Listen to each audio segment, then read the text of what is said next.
America ने Iran पर बड़ा आर्थिक हमला बोला है। ट्रंप ने साफ किया है कि ईरान से व्यापार करने वाले देशों पर वो 25% का टैरिफ लगाएंगे। ट्रंप का यह फैसला तत्काल प्रभाव से लागू माना जाएगा। ट्रंप के इस ताज़ा फैसले के बाद भारत ईरान से ट्रेड करने वाले स्टेक होल्डर्स के साथ बातचीत करेगा।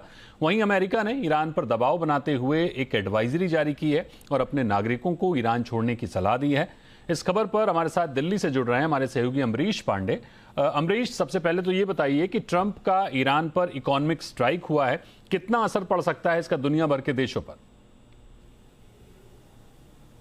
देखिए, जिस तरीके से ट्रंप ने घोषणा की है कि वो सारे देश जो ईरान से किसी भी तरह का व्यापार करते हैं उन पर 25% का एक्स्ट्रा टैक्स लगेगा, टैरिफ लगेगा, ये साफ तौर पे ये दिखाता है कि ट्रंप जो चाह रहे थे ईरान में करना वो नहीं कर पाए हैं।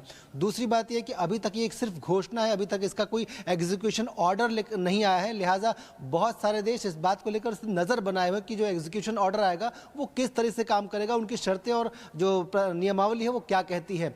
एग्जीक्यूशन ऑर्डर जो आएगा उसमें बहुत सारी चीज़ें क्लियर हो जाएंगी। सबसे पहले तो ये कि भारत के संदर्भ में अगर बात की जाए तो भारत बड़ी मात्रा में वहाँ से कच्चा तेल लेता है, गैस लेता है और बड़ी मात्रा में यहाँ से बासमती चावल एक्सपोर्ट किया जाता है। तो क्या इन दोनों चीज़ों का कोई उस टैरिफ के दायरे में आएंगी या नहीं आएंगी? चाबहार पोर्ट जो कि एक बड़ा पोर्ट है भारत की तरफ से और बड़ा निवेश है भारतीय कंपनियों का वहाँ पर, क्या उसके ज़रिए कोई अगर व्यापार किया जाता? क्योंकि किसी भी टैरिफ में अगर आपका निवेश है तो वो उसके दायरे में नहीं आता। तो ये सब बहुत सारी चीज़ें जो कि क्लियर होना बाकी है। लेकिन फिलहाल भारत सरकार के जो तमाम विभाग हैं वो लगातार नज़र बनाए हुए स्थिति पर और ये जानने की कोशिश कर रहे हैं कि इसका कितना इम्पैक्ट पड़ेगा और कौन कौन से सेक्टर्स हैं जिस पर सबसे ज़्यादा असर पड़ सकता है। हमारी जानकारी के अनुसार सरकार ने उन सभी स्टेक होल्डर्स से और एक्सपोर्टर्स से ये जानकारी मांगी है कि वो किन किन चीज़ों का एक्सपोर्ट करते हैं, उस पर क्या असर उनके हिसाब से देखने को मिलता है। उसके हिसाब से सरकार आगे की स्ट्रेटजी बनाएगी। लेकिन फिलहाल एग्जीक्यूशन ऑर्डर का इंतजार है। जी ठीक है, लेकिन इसके अलावा ट्रंप ने अपने नागरिकों को ईरान छोड़ने के लिए भी कहा है। क्या इसे ईरान पर हमले का संकेत मान सकते हैं?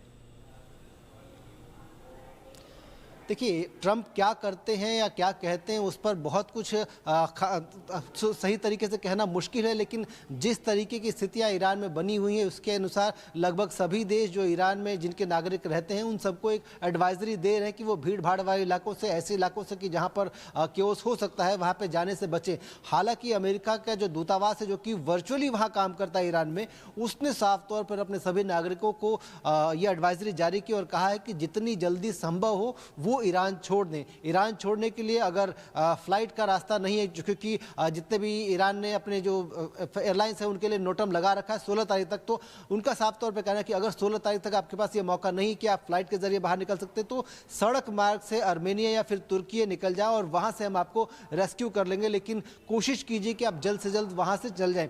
अगर हम एक्सपर्ट्स की बात करें या फिर जो विदेशी मामलों के जानकार उनकी बात करें तो उन्होंने साफ तौर पे कहा है कि हमला तो नहीं लेकिन कुछ ऐसा बड़ा ज़रूर करना चाहता है ईरान ताकि इसका सीधा सीधा इम्पैक्ट ईरान पर पड़े और वो उससे जो डील करने की बात सोच रहा है वो सीधे तौर पर उसके घुटने पर आ जाए। जी बिल्कुल अमरीश, एक और खबर पर आपका